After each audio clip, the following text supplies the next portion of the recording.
तब यमराज कहते हैं इनके 5 किलो पाप और 100 ग्राम पुण्य है।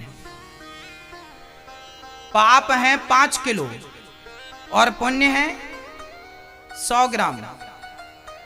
अब भगवान बोलते हैं पहले तुझे पाप का फल भोगना है कि पुण्य का फल भोगना है? आप कहते हैं प्रभु पाप ज्यादा है, पहले पाप ही भोगा दो। तो जैसे ही पाप का नाम लेते हो तो वैसे ही नाली का कीड़ा बन के आ जाते हो, सुअर बन के आ जाते हो, गधा बन के। ये गधा दूसरों का बोझा उठाता रहता है, आज भी से एक भी गोल्ड मेडल नहीं मिला। आज तक किसी गधे को गोल्ड मेडल नहीं मिला। मेहनत बराबर है, उसका कोई अर्थ नहीं है। ये पाप योनियां हैं।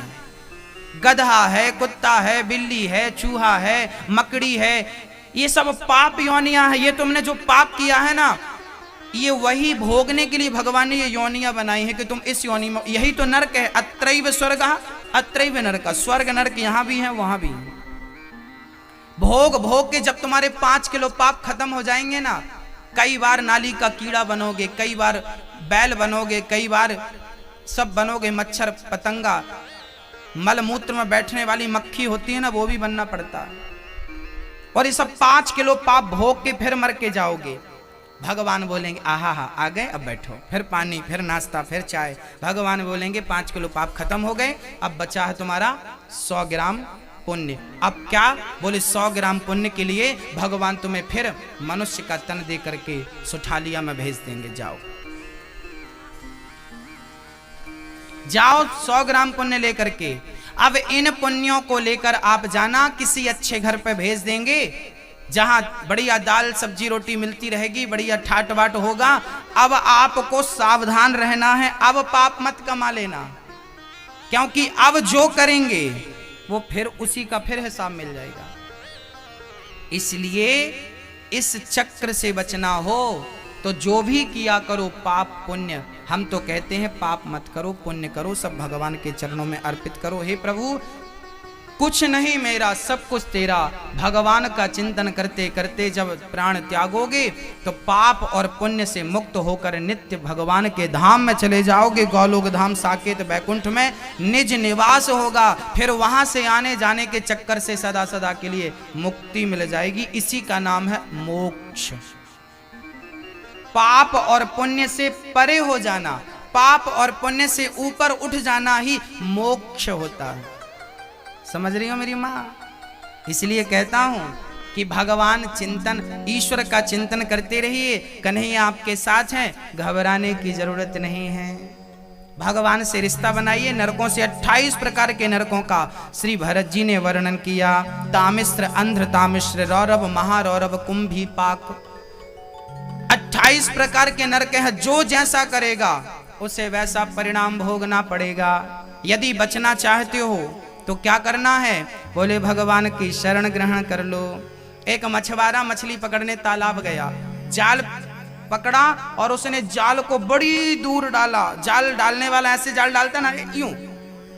जो मछली मछुआरे से दूर थी वो तो फंस गई, पर जो मछुआरे के चरणों के आसपास घूम रही थी वो फंसी ही नहीं। जो भगवान से दूरियां बनाएंगे वही माया के जाल में फंसते हैं। जो भगवान के चरणों में रहते हैं वो कभी माया के जाल में नहीं फंसते। यदि बचना है तो भगवान की शरण ग्रहण कर लो। क्यों घबराऊं मैं, मेरा तो श्याम से नाता है। जीवन की गाड़ी मेरी, आप अपने जीवन की गाड़ी खुद चलाएंगे ना तो गड्ढे में जा सकती है। अर्जुन ने अपने रथ की डोर किसे पकड़ाई? भगवान को पकड़ाई। और जब भगवान ही हमारी डोर पकड़े हैं तो पार लगाना डुबाना उनकी मर्जी। आप अपनी डोर भगवान को दे दीजिए, निश्चिंत हो जाइए। कई बार आप लोग चिंता करते हैं, टेंशन करते हैं। आपके टेंशन आपकी चिंता से होगा क्या? क्यों करते हो फिजूल में? आप तो एक काम करिए कि अपना कर्म करते रहिए लगन लगाकर। उसका फल क्या होगा वो ईश्वर निर्धारित करेंगे, है ना? तू कर्म कर, कर्मण्येवाधिकारस्ते मा फलेषु कदाचन। तू कर्म करता रह, मेहनत लगा के कम करता रह, फल की कामना मत कर। अर्जुन तू युद्ध करता रह। विजय होना ना होना वो आखिरी डिसीजन है, वो मैं बैठा हूं। तू अपना कर्म कर। याद रखना मेरी माँ, कई बार लोग कहते हैं ना भाग्य में होगा तो मिल जाएगा ना, भाग्य के भरोसे कायर लोग बैठते हैं। याद रखना, कई लोग कहते हैं कि भाग्य में होगा तो मिल जाएगा, भाग्य के भरोसे कायर लोग बैठते हैं। भाग्य के भरोसे नहीं बैठना। याद रखना, भाग्य भी कर्म करने से बनता है। कर्म करोगे तो भाग्य बनेगा, अच्छा कर्म करोगे अच्छा भाग्य बनेगा। एक विद्यार्थी ने कहा, गुरुजी हमारी कुंडली में लिखा है कि हम तो इस साल पास हो जाएंगे, अच्छे नंबर आएंगे। ठीक है, कुंडली में लिखा है पास हो जाओगे, तो इस बार एक काम करो, परीक्षा ही मत दो, पास तो हो ही जाओगे। तो क्या बिना परीक्षा दिए पास हो जाओगे? आप अच्छा एग्जाम देंगे, फटाफट करेंगे, हर प्रश्न का हल करेंगे, तो अच्छा कर्म करेंगे तो अच्छा रिजल्ट आएगा। रिजल्ट ही आपका भाग्य हुआ। अच्छा कर्म किया, अच्छा भाग्य बना। कर्म बिगड़ा, आपका एग्जाम, आपका पेपर बिगड़ा, तो क्या हुआ? आपका रिजल्ट बिगड़ जाएगा। कर्म बिगड़ा, भाग्य बिगड़ा। कर्म ही भाग्य है, कर्म से भाग्य बनता है, भाग्य से कर्म नहीं होता। इसलिए भाग्य के भरोसे मत बैठिएगा, भाग्य भी उनका ही अच्छा है। एक बार चाणक्य से चंद्रगुप्त मौर्य ने अपना हाथ दिखाया, गुरुजी आप तो सबका हाथ देखते हो, मेरा भी हाथ देखो। गुरुजी ने कहा, बेटा बेटा चंद्रगुप्त, तेरे राज्य, तेरे हाथ में तो राजयोग है, तू राजा बनेगा। चंद्रगुप्त मौर्य उस समय राजा नहीं थे, विद्यार्थी थे। नाचने लगा चंद्रगुप्त। चाणक्य बोले, सुन, आगे भी कुछ लिखा, वो भी तो सुन। क्या लिखा है? चाणक्य ने कहा था, ध्यान दीजिएगा चाणक्य की बात पर। चाणक्य ने कहा था कि तेरे भाग्य में राजयोग तो है, पर आगे ये भी लिखा है कि जब तेरे सिर का पसीना जब पांव पे जाएगा और तू मेहनत कड़ी करेगा, तो ही तुझे ये राजपद प्राप्त होगा, तभी तेरी हाथों की लकीर सिद्ध होगी, नहीं तो नहीं। लिखा है, लिखा रहेगा।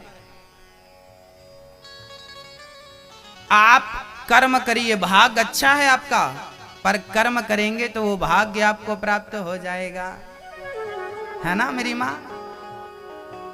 कई बार लोग कहते हैं, महाराज जी हम तो कर्म करते हैं। कई लोगों के मुंह से आपने ये भी सुना होगा, गुरुजी हम तो कर्म करते हैं। एक सज्जन से हमने कहा, भाई कथा पे आओ, कथा सुना करो। नहीं नहीं गुरुजी हम कथा नहीं सुनते, हम तो कर्म करते हैं,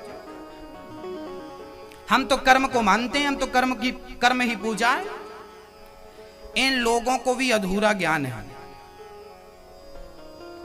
याद रखिएगा, कर्म और धर्म दो चीजें हैं। समझ रही हो मेरी मां? मैया जी, ओ पंचायती मैया, ध्यान दो मेरी मां। कर्म और धर्म दो चीजें हैं। कर्म को जब तक धर्म से नहीं जोड़ा जाएगा, तब तक वो कर्म भी अधूरा है। कैसे? जैसे पक्षी को उड़ने के लिए दो पंख चाहिए, ऐसे जीवन में सफल बनने के लिए कर्म तो चाहिए, पर कर्म भी कैसा? बोले धर्म से जुड़ा हुआ कर्म होना चाहिए। क्योंकि कर्म जो होता है ना, न्यूट्रल होता है। माँ बाप की आरती उतारना क्या है? बोलो क्या है? कर्म है। मैं कर्म कर रहा हूं, मैं कथा सुना रहा हूं, कर्म कर रहा हूं। आप कथा सुन रहे हैं, कर्म कर रहे हैं। माँ बाप के पांव दबा रहा हूं, मैं कर्म हो रहा है। और कोई माँ बाप को लाठी से मार रहा है, वो क्या हो रहा है? वो भी कर्म हो रहा है। कर्म तो देखिए सब कर्म है। आंखों की पलक झपक रही है, जो भी क्रिया है वो कर्म है। जो भी हो रहा है वो क्या है? आप लाठी उठाए हैं तो ये कर्म है। शराबी शराब पी रहा है, कर्म कर रहा है। दूध पीने वाला दूध पी रहा है, वो कर्म कर रहा है। सारे लोग कर्म कर रहे हैं। किसी का मर्डर हो रहा है, क्या हो रहा है? कर्म हो रहा है। किसी के साथ गलत हो रहा है, क्या हो रहा है? कर्म हो रहा है। सारा कुछ कर्म है। समझिएगा, जो भी सृष्टि में हो रहा है वो क्या हो रहा है? सब लोग कर्म कर रहे हैं। परंतु अब शास्त्र हमें ये बताएंगे कि कौन सा कर्म आपको करना है और कौन सा कर्म का आपको परित्याग करना है। आप कहते हैं ना हम कर्म को पूजा मानते हैं, पर आपको ये भी जानना होगा, हर घर में सुपड़ा होता है, सूपा होता ना। सार सार तो गही लहे, थोथा दे उड़ाए। एक सूपा होता है मेरी माँ। जो माताएं अनाज को साफ करती हैं तो उसमें सार सार रह जाता है और जो गंदा होता है वो उड़ जाता है। ऐसे ही जो धर्म है वो धर्म सुपड़े की तरह होता है। धर्म ही बताता है कि क्या योग्य है और क्या अयोग्य है, क्या करें और क्या ना करें, किसको अपनाएं और किसका त्याग करें। माँ बाप की सेवा का कर्म तो करना है, पर माँ बाप का अपमान नहीं करना। सही मार्ग में दूध तो पीना है, पर शराब पीने का कर्म तुम्हें नहीं करना। दाल चावल सब्जी रोटी तो खाना है, पर मांस खाने का कर्म तुम्हें नहीं करना। क्या करें क्या ना करें, कर्म तो सब कुछ है, पर कर्म में कौन सा कर्म करने योग्य है कौन सा नहीं, ये तो धर्म ही बताएगा। इसलिए धर्म को ही कर्म बतलाने की शक्ति है। धर्म चक्षु है और कर्म तो अंधा है, चलता है चलता है चलता है। एक अंधा आदमी चल रहा था, उसे पता नहीं कि कहाँ गड्ढा है कहाँ नहीं, आंख वाला बताएगा ना। तो धर्म चक्षु है, धर्म नेत्र है, कर्म तो अंधा है। कर्म तो कुछ भी कर्म ही है, क्या करें क्या ना करें। तो गोविंद का हाथ पकड़ें और जमाना का हाथ छोड़ दें, यही समझने की बात है। क्यों घबराऊं मैं, प्रभु मैं क्या करूं, मुझे कहीं नरक ना जाना पड़े। आपने 28 नरकों का वर्णन किया। तब सुखदेव जी कहते हैं नरकों से बचना हो तो भगवान के नाम का आश्रय ले लो। किसने लिया था? बोले भगवान के नाम का सहारा लिया था अजामिल ने। कान्य कुब्जे ध्वजः कश्चित् दासी पति रजामिलः नामना नष्ट सदाचारो दास्याः संसर्ग दूषितः। अजामिल नाम के एक पंडित जी रहा करते थे। मैया जी ध्यान से सुनियो, आज राम कथा भी सुनाएंगे हम आपको। राम जी का 14 वर्षों का ही वनवास क्यों हुआ? 15 वर्ष का हो जाता, 13 वर्ष का हो जाता, 14 साल का ही क्यों हुआ? बहुत सारे प्रश्न हैं राम कथा से जुड़े हुए, जिनका उत्तर मैं आपको दूंगा। बस ध्यान से आप श्रवण करिए बस। अजामिल नाम के पंडित जी थे, एक स्त्री से मोह कर लिया। नामना नष्ट सदाचारो दास्याः संसर्ग दूषितः, अंतर जाति में विवाह कर लिया। अजामिल पंडित जी ने बगिया में गए थे पुष्प तोड़ने, एक सुंदर सी महिला को देखा तो मन लट्टू हो गया, शादी कर ली, घर ले आए। देखिए शादी विवाह जो हमारे बुजुर्गों ने परंपराएं बनाई हैं उनको फॉलो जरूर करना चाहिए। अपने ही जो हमारी व्यवस्थाएं हैं, ब्राह्मण की लड़की ब्राह्मण के घर पे जाएगी, क्षत्रिय की लड़की क्षत्रिय के घर पे जाएगी, वैश्य की लड़की वैश्य के घर पे, शूद्र की लड़की शूद्र के घर पे जाएगी। ये जो परंपराएं बनी हैं ये उचित है, इनके पीछे का कारण भी स्पष्ट है, वैज्ञानिक तथ्य भी है। आप अंतर जाति विवाह आज जो हो रहे हैं इसी से वर्ण संकरता बढ़ रही है। पिता किसी जात का, मां किसी जात की, तो जो बच्चा हुआ उसकी क्या जात होगी? वो तो वर्ण संकरी है, उसी को वर्ण संकरी कहते हैं। यहीं से वर्ण संकरता चालू होती है। इसलिए कभी भी हमें अंतर जाति में विवाह नहीं करना चाहिए। आजकल बच्चे कहते हैं ना कि आज के जमाने में भी, हाँ ठीक है आपकी मर्जी है तो करो, मानता कौन है, परंतु जो उचित है वो उचित है। जो परंपराएं हैं वो मिथ्या नहीं है, उसके पीछे कारण है। अपनी ही मर्यादाओं का हमें पालन करना पड़ेगा। ये जो 4 व्यवस्थाएं हैं ना, आजकल प्रेम के चक्कर में, प्रेम विवाह में कहीं भी कोई भी लड़का हो कोई भी लड़की हो, हम तो प्रेम करते हैं, अच्छी बात है, प्रेम करना बुरी बात नहीं है, पर अनुचित है। हमारे यहां शादी के पहले प्यार का फोल्डर नहीं खोला जाता था, शादी के बाद ही प्यार का फोल्डर खुलता था। आपके पिताजी से पूछना कि वो आपकी मां से प्यार बाद में किए थे शादी के, कि पहले से शुरू था। तो पापा बताएंगे कि शादी के बाद ही प्यार हुआ था, और शादी के बाद का जो प्यार शुरू हुआ तो अभी तक प्यार बराबर है, और तुम्हारा पहले शुरू होता है, शादी के 2 साल बाद तलाक तलाक कह के पूरा हो जाता है। आपका प्यार मोबाइल से शुरू होता है, मोबाइल पर डी एंड हो जाता है। रियल प्यार अलग था, रियल प्रेम अलग थे। आजकल के बच्चे अपने आप को ही होशियार मानते हैं, माँ बाप को मूर्ख मानते हैं कि आप तो पुराने जमाने की। अब हम ये बातें कर रहे हैं ना, उन्हें लग रहा होगा लो कहां की बात ले आया।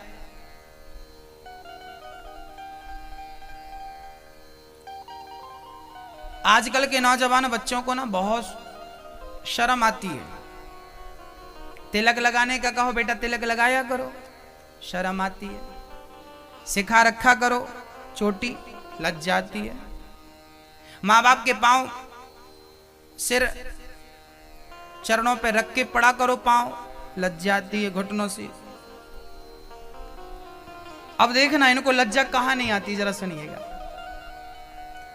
अभी आप शाम को चले जाइएगा शराब की दुकान पे, दूर खड़े होके देखिए। हम देखते हैं कभी कभी, जाते हैं ना शराब की दुकानों के, कभी कभी सामने से निकलना होता है, देखते हैं शाम हुई दिया बत्ती के टाइम पे ना वहां भीड़ लगी रहती है। और अधिक नौजवान मेरे भाई होते हैं, वही भाई होते हैं जिनको तिलक लगाने में शर्म आती है। इनको तिलक लगाने में शर्म आती है, पर शराब की दुकान में लाइन लगा के खड़े हैं, उसमें इन्हें लज्जा नहीं आ रही है। उन्हें अच्छा लग रहा है, बढ़िया महंगी वाली पी रहे हैं हम। क्या बचाएंगे आप अपनी संस्कृति को? हाँ देखिए, हमारे भारत में छुआछूत नहीं था। ब्राह्मण, क्षत्रिय, वैश्य और शूद्र 4 लोग थे। ये 4 क्यों थे, इसके पीछे भी कारण था। कई बार ना हम लोग लड़ते हैं, ब्राह्मण कहता है मैं बड़ा हूं, क्षत्रिय कहता है मैं बड़ा हूं, शूद्र कहता मैं बड़ा। ठीक है, कई बार झगड़े होते हैं जात पात को लेके, ऊंच नीच को लेके। देखिए हमारे यहां जातें तो थी, परंतु जातों के बीच में भेद नहीं था, छुआछूत नहीं थी। हमारे यहां शादी में जब किसी बेटी का विवाह होता था ना, तो सारी जातियों का, 4 वर्णों का काम पड़ता था शादी में। 4 वर्णों का संतुलन था कि नहीं? पानी भरने वाला अलग है, झाड़ू लगाने वाला अलग है, हाँ दोना पत्तल बनाने वाले अलग है। मतलब 4 वर्णों का मिलाप था, मेल था। पंडित जी भी आ रहे हैं, सबका अपना अपना कार्य था। कोई मंडप की लकड़ी लेने जा रहा है, सबका कार्य था। उसके बाद क्या हुआ कि ये ब्राह्मण, क्षत्रिय, वैश्यों में ना क्या हो गया, शूद्रों में क्या हो गया कि हम लोग छुआछूत के कारण टूटते गए, बिखरते गए, बिखरते गए, बिखरते। और आज परिणाम क्या हुआ? आप आपस में लड़ते रहे और अंग्रेज इसका फायदा उठाते रहे। आप आपस में लड़ते रहे, मुगल इसका फायदा उठाते रहे। अंग्रेजों का नारा था फूट डालो, शासन करो। वो ब्राह्मण को क्षत्रिय से लड़ाते थे, क्षत्रिय को वैश्य से लड़ाते थे, वैश्य को शूद्र से लड़ा देते थे। वही स्थिति आज भी हमारे भारत में है। आज भी हम लोग आपस में लड़ते हैं।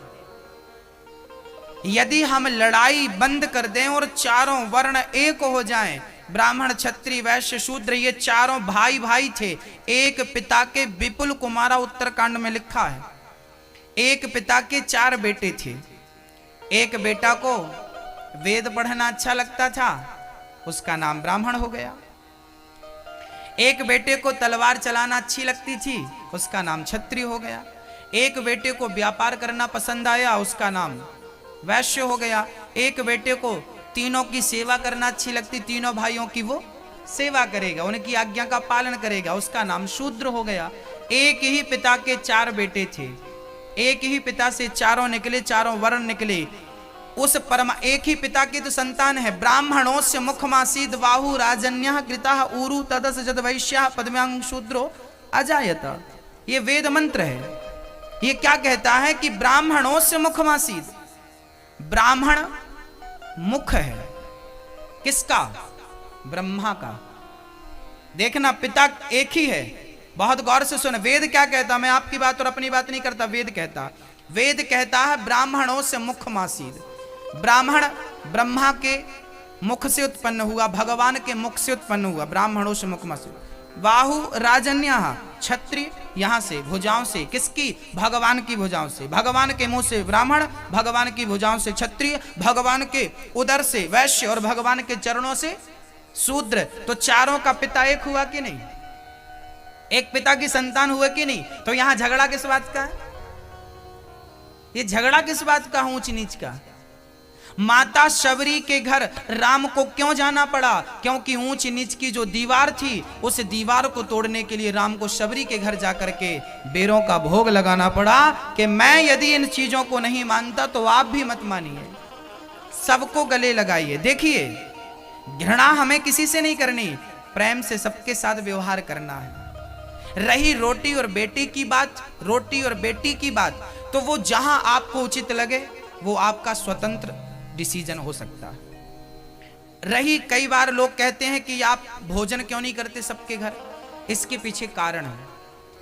पहले के जमाने का जो ब्राह्मण होता था ना, वो किसी के घर भोजन नहीं करता था। और केवल ब्राह्मण नहीं, क्षत्रिय भी किसी के घर भोजन नहीं करता था। और क्षत्रिय नहीं, वैश्य भी किसी के घर भोजन नहीं करता था। हमारे गांव के मोची, हमारे गांव के जो मोची थे ना, वो भी किसी के घर भोजन नहीं करते थे। पहले का शूद्र भी किसी के घर नहीं खाता था, पहले का ब्राह्मण भी किसी के घर नहीं खाता था। अब ये बातें सालों साल पुरानी, आपको याद भी नहीं होगा, हम आपको याद दिलाते हैं। ऐसा क्यों था?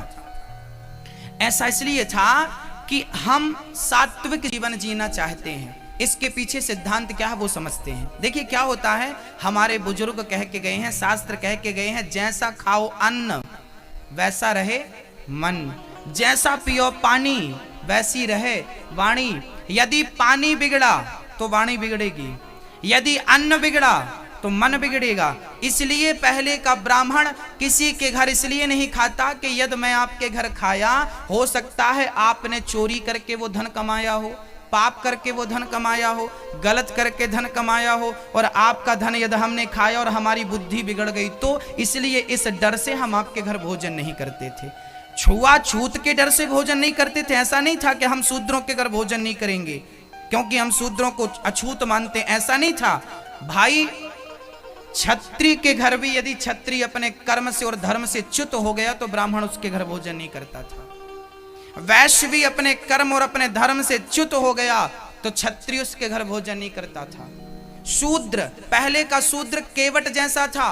केवट राम की नाव पकड़े कि नहीं, राम केवट की नाव पकड़े और पार लगाया, केवट चरण धोके। वो आजकल का आदमी मछली खाता है। अब बताइए, आप मछली खा रहे हैं, अंडा खा रहे हैं, और हमने यदि आपके हाथ का पानी पी लिया तो हमारी बुद्धि भ्रष्ट हो जाएगी कि नहीं? इसलिए हम पानी नहीं पीते आपका।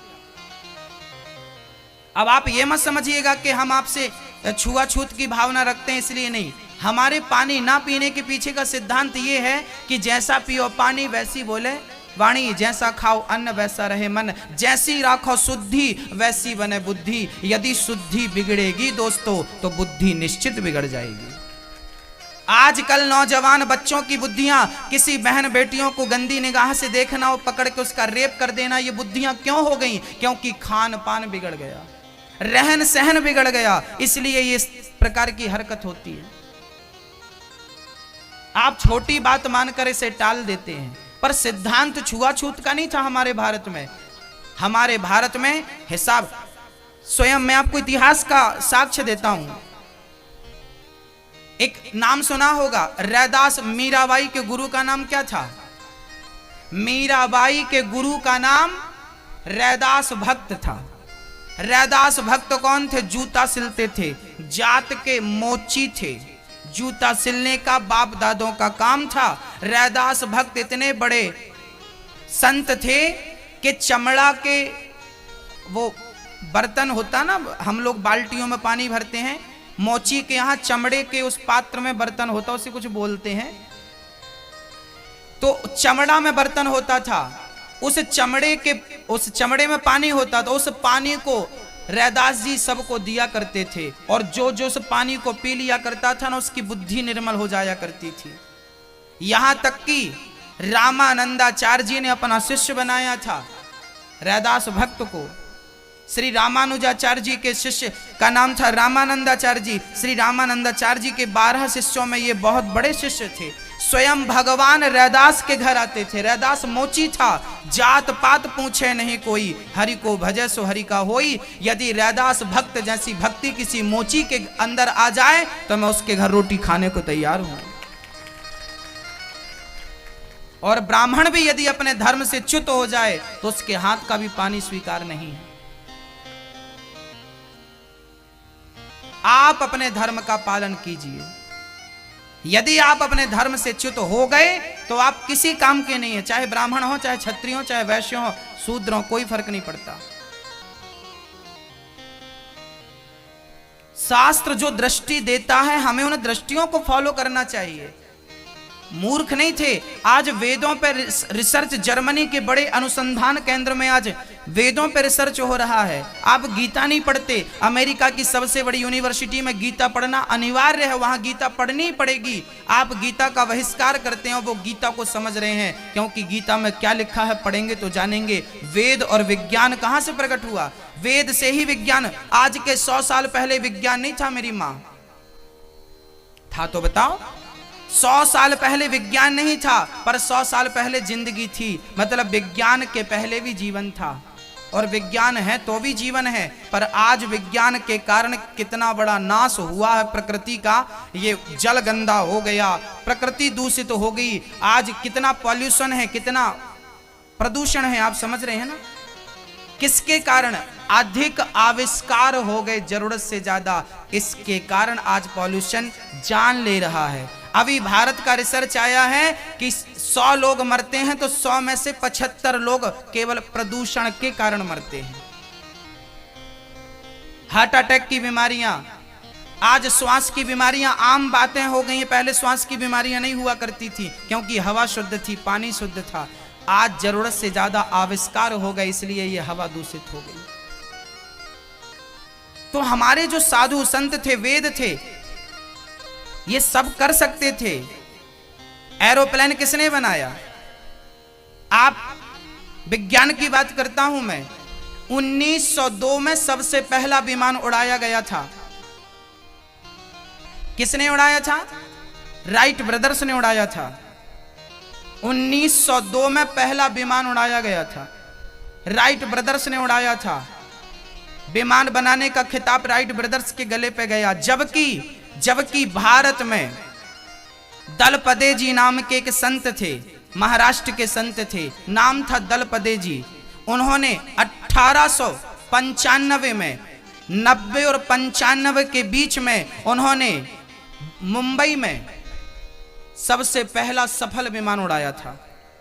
भारत में उड़ाया था दलपदे जी ने, और उन्हीं की ड्राइंग चोरी कर ली थी राइट ब्रदर्स ने, और उन्होंने विमान बना दिया, तो खिताब उनके गले चला गया। भाई, आविष्कार भारत भी करना जानता था, पर भारत ये भी जानता था कि यदि हमने आविष्कार किए तो उसके दुष्परिणाम बहुत भयंकर होंगे। लोगों ने दुष्परिणाम की ओर ध्यान नहीं दिया, आविष्कार करते गए, और भारत दुष्परिणाम को जानता था, इसलिए आविष्कार नहीं किया। हमने आविष्कार नहीं किया, इसका अर्थ ये नहीं कि हम जानते नहीं थे। हमारे वेदों में सारा विज्ञान छिपा है। आयुर्वेद, चरक संहिता को पढ़ के देख लीजिए, आयुर्वेद वहां मिल जाएगा। हमारे वेदों में, ऋग्वेद में, यहां तक कि ऋग्वेद को पढ़ेंगे आप तो उसमें विमान बनाने की 108 विधियां हैं।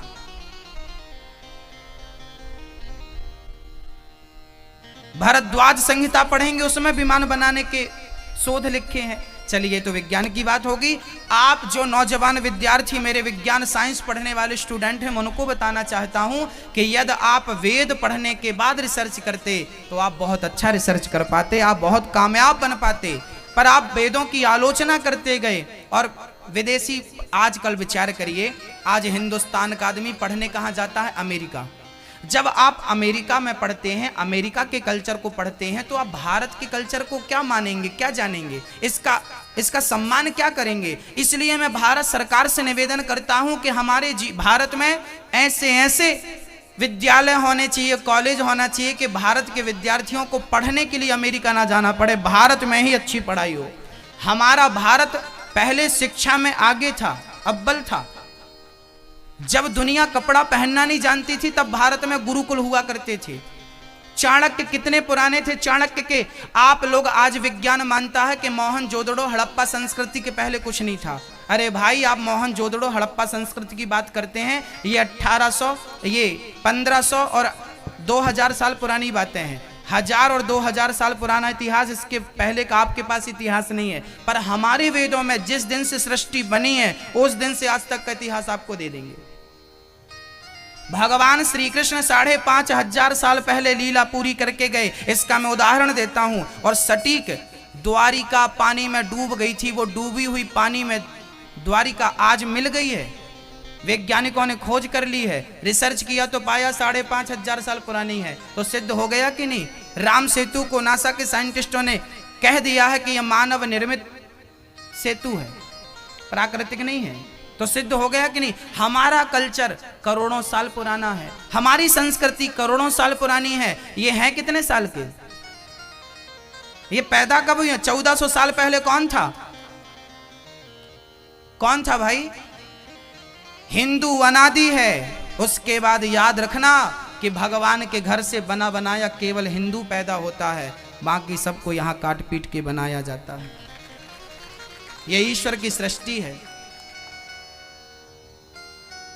धरा ये जिस पर घूम रही, हम उसी केंद्र के बिंदु हैं। गर्व से कहो हम हिंदू हैं, हम हिंदू हैं। हम वो हिंदू हैं जो अपनी संस्कृति का सम्मान करते हैं। स्वामी विवेकानंद जी विदेश गए तो भारतीय संस्कृति को दुनिया के सामने रखा तो सारी दुनिया झुक गई स्वामी विवेकानंद के सामने। ये भारतीय संस्कृति थी। आप अपनी संस्कृति का सम्मान करते तो आज सारे रिसर्च आप करते, सारी उपलब्धियां आप पाते। पर आपने वेदों को नहीं पढ़ा, गीता को नहीं पढ़ा, बहिष्कार करते रहे, करते रहे, करते रहे। अभी भी कुछ नहीं बिगड़ा। रामचरितमानस पढ़िए। अजामिल जैसा पतित राम नाम लेकर कृष्ण नाम, आखिरी समय क्या नाम बोला?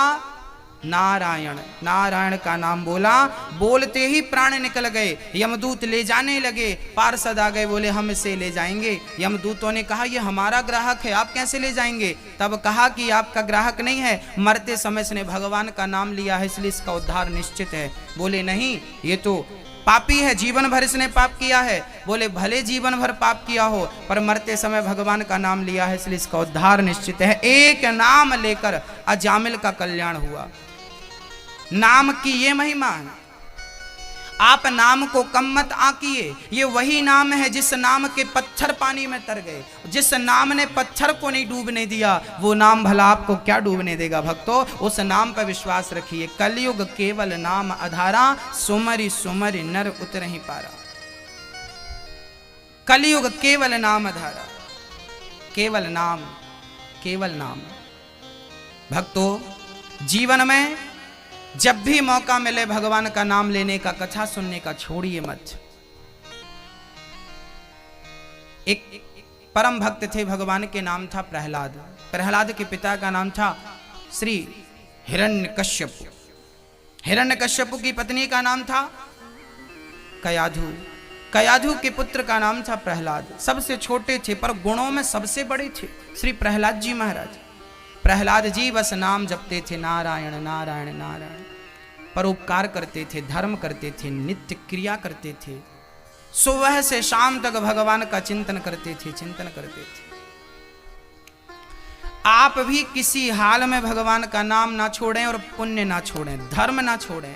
भक्तों, श्रीधाम वृंदावन में वृद्ध माताओं के लिए जो वृद्धाश्रम बन रहा है, वो वृद्धाश्रम केवल इसलिए बन रहा है ताकि वहां पर उन माँओं की सेवा हो सके जो माँ अधिकारी हैं। आप यकीन मानिए, एक आंध्रा की घटना मैं आपको सुनाता हूं। आंध्र प्रदेश की एक घटना क्या घट गई कि एक बेटे ने, एक माँ के 4 बेटे थे, उन चारों बेटों ने अपनी माँ को बांट लिया कि एक माह माँ मेरे साथ रहेगी, 1 महीने माँ मेरे साथ रहेगी, 1 महीने माँ। चारों बेटों ने 1-1 महीने बांटा। 4 महीने गुजर गए, माँ ने सबके साथ 1-1 महीना गुजारा। जब 5वां महीना आया तो चारों बहुओं ने हाथ खड़ा कर लिया, बुढ़िया की हमसे सेवा हो नहीं रही है, बुढ़िया को आप कहीं और ले जाओ। चारों बेटों ने माँ से कहा, माँ आप वृद्धाश्रम चली जाओ, आपका जो भी खर्चा होगा हम करेंगे। माँ को लगा कि मुझे वृद्धाश्रम नहीं जाना। हाँ, कहाँ जाऊंगी? बच्चों ने भी ध्यान नहीं दिया, खाना पीना बंद हो गया माँ का। बच्चों ने, बहुओं ने घर से माँ को निकाल दिया। वो बूढ़ी माँ घर से निकलकर एक होटल में बर्तन धुलती। खाने के बाद आप लोग जो जूठन छोड़ देते हैं, वही जूठन खाकर अपना पेट भरती। उस माँ का बेटा इंजीनियर था, एक बेटा डॉक्टर था, एक बेटा वकील था। ऐसी बड़ी बड़ी पोस्टों में रहने वाले बेटों को एक अपनी माँ बोझ लगने लगी। सेवा करे तो करे कौन, घर से निकाल दिया। उस माँ के बारे में जब हमें पता लगा, अभी हम कथा सुना रहे थे छत्तीसगढ़ में, तब हमारे एक परम प्रेमी भक्त ने बताया कि मैंने उस माँ को देखा। उस माँ से पूछा कि माँ आप यहाँ कैसे? तो माँ ने रोते हुए कहा कि ये जो बंगला दिख रहा है ये अभी भी मेरे नाम है, पर बेटे से लड़ेगा कौन, मैं तो बाहर आ गई। माँ ने कंगी नहीं की उस दिन से, जिस दिन से बच्चों ने घर से निकाला है। जिस साड़ी को पहनकर वो घर से निकली है, आज भी वही साड़ी उसके शरीर पे है। पूरा शरीर काला पड़ गया, लोग पागल कह के बुलाते, महिला पागल हो गई है। सचमुच जिसके बच्चे घर से निकाल दें वो पागल तो हो ही जाएगा। निकाल दिया। वो माँ जूठन खाती है, बस स्टैंड में सोती है, रेलवे स्टेशन में सोती है। बच्चे कभी कभी सामने से निकलते हैं तो माँ तो देख लेती है, पर बच्चे इस तरह मुंह नहीं करते, कहीं माँ ये ना कह दे कि मुझे भी ले चलो। उस माँ ने कहा कि अब तो मैंने बच्चों की तरफ दूर से प्रार्थना करती रहती हूँ कि हे भगवान इनको सुख देना, शांति देना, इनके पापों का इन्हें फल मत देना, लेकिन अब मैं बच्चों से कभी जिद नहीं करती। अब मैं किसी से ये भी नहीं कहती कि मैंने बच्चों की माँ हूँ, क्योंकि कोई मेरे बच्चों को ताना मारे कि देख तेरी माँ दर दर की ठोकर खा रही है, ये मुझे बर्दाश्त नहीं होगा। माँ ठोकर खा रही है, पर वो ये नहीं चाहती कि मेरे बच्चे को कोई ताना मारे। ये माँ, जब हमें पता चला कि ऐसी माँ जो सताई ठुकराई हुई है, हमने तुरंत आदेश दिया उन भक्तों को कि जाओ उस माँ को ढूंढ कर लाओ, उस माँ को लाओ। वृंदावन में ऐसी माँओं की सेवा करेंगे, उन्हें अपनी माँ बनाकर रखेंगे, वहां सेवा करेंगे। 4 बेटों ने छोड़ दिया तो क्या हुआ, पर अनिरुद्ध जब तक है तब तक ऐसी माँओं को हिम्मत हारने की जरूरत नहीं है। भक्तों, हमें लगता है कि जब हम मर के जाएंगे ना तो भगवान हमसे पूछेंगे तूने क्या किया, तो मैं सिर उठाकर कह पाऊंगा कि प्रभु मैंने किसी माँ को सहारा दिया है, किसी माँ की आंखों से मैंने आंसू पहुंचे हैं और किसी माँ का सहारा बना हूं, किसी रोते को हंसाया हूं। भक्तों, ये प्रश्न ईश्वर आपसे करेंगे कि क्या तुमने किसी की सेवा की, तो शायद आप भी कह पाएंगे कि हाँ, हम भी गौ गौरी गोपाल सेवा संस्थान में वृद्ध माताओं के लिए हमने भी अपना दान पहुंचाया है। यदि आपको लगता है कि आपको भी इन वृद्ध माओं के लिए अपना योगदान देना चाहिए तो पीछे स्टॉल लगा है, आप जाकर अपना नाम लिखवाएं और मात्र एक माँ को तो कम से कम गोद लें, जीवन भर उसे भोजन तो दें। एक माँ को गोद लेने के लिए मात्र 21,000 रुपए देकर आप किसी एक माँ का सहारा बन सकते हैं। ऐसी तमाम ठुकराई हुई माँओं की सेवा के लिए ही आपसे कहा जा रहा है। यदि फिर भी आपका हृदय नहीं पिघलता तो क्या होगा, आपको ही दया नहीं आएगी, आप ही सेवा नहीं करेंगे तो कौन करेगा। भक्तों, मैं ये नहीं कहता कि आप लाखों रुपए दीजिए, पर आप जिस योग्य हैं अपने धन को धर्म से जोड़कर पवित्र जरूर कीजिए। कहते हैं दानम दुर्गति नाशनम, यदि आप दान करते हैं तो आपकी दुर्गति नष्ट हो जाती है। सुदामा की दरिद्रता मिट गई जब उन्होंने 2 मुट्ठी चावल का दान दिया।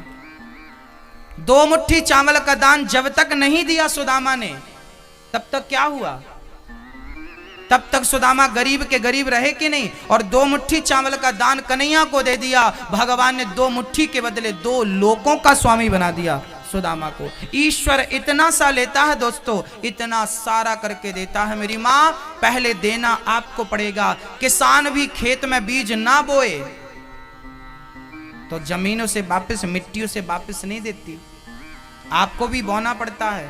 दान करेंगे जितना, उसका कई गुना करके भगवान आपको वापस करेंगे। इसलिए दान करने का अवसर मिले तो कभी गवाइए मत। आपको लगता है कि आप भी किसी एक माँ का सहारा बने, आप भी किसी एक माँ को गोद लें।